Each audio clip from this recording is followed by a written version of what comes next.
had a long and enduring relationship with as a scholar. Just so when I first met Lester Salamon, I had just become an assistant professor at Kassel University in the north of Germany. That was in 1989 at the Salzburg seminar in Austria. At least for the small community of non-profit researchers in Europe at that time, Lester was already a big star, almost as famous as Mick Jagger, at least for this community. As a young scholar, I was very impressed how Lester framed his arguments, how he combined theory and empirical findings. He was without any doubt a charismatic personality and an intellectual at the frontier of science. A few years later, I had the opportunity to join the Johns Hopkins project. In the first round of the project, I was responsible for the policy analysis in Germany. In the second round, starting in the mid-90s, together with Eckhard Pöller from the Social Science Research Institute in Berlin, we were the two Hopkins associates responsible for the German study. It was an interesting time and a fascinating time. And it was quite an experience to observe how Lester Salamon managed to keep a very heterogeneous group of researchers and highly individualistic personalities together.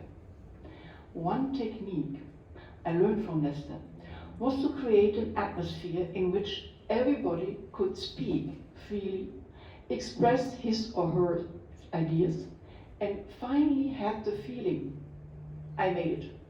I was able to convince Lester. However, those who worked with Lester might know that was generally not the case. Lester tended to stick to his ideas. You had to be tough and consistent to convince Lester.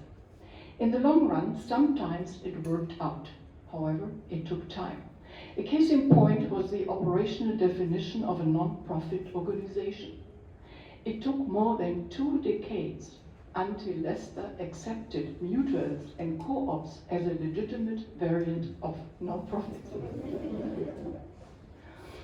But I think you need those qualities when you want to coordinate a multidisciplinary project of such a scope like the Johns Hopkins project. Also, Lester was very devoted to the case of the sector. We were once invited to Lester's home. He was very proud of his sailing boat, which he showed us with great pleasure. Just guess, what was the name of the boat? Indeed, Lester had named it non-profit. A final word. Those who worked with Lester know it. It was not always easy. Although you have worked hard and tried to do your best, it was not enough sometimes for Lester. But what was good about the cooperation with Lester was the learning effect. We all learned a lot from him, in particular also with respect to fundraising. Without the Lester experience, I would not have been able to get the funds and grants I managed to attract as a professor in political science in Münster. Also, working with Lester, you learn to make your argument. Sometimes it was a real struggle, and sometimes I have to admit I was quite angry. But Lester seemed to like and to appreciate a good back talk. He was not at all fond of what we in Germany call the yes-sayers. We will miss Lester as a personality, as an engaged intellectual, and a spiritual director of ideas, and as a scholar who was never afraid of thinking big.